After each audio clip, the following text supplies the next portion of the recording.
Nu, sveiki, kugelis.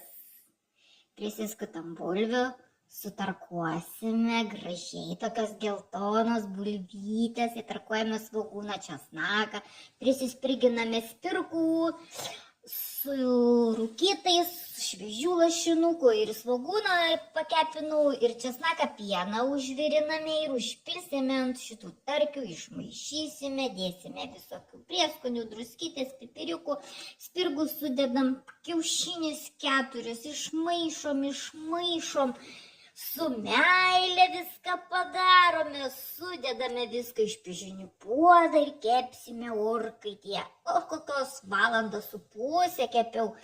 Tai vat ir toksai vat skanus labai bus tas kugelis, aš jį taip mėgstu, vat ir Dautis va čia patikrinam, kaip kepa ir va, iškepė.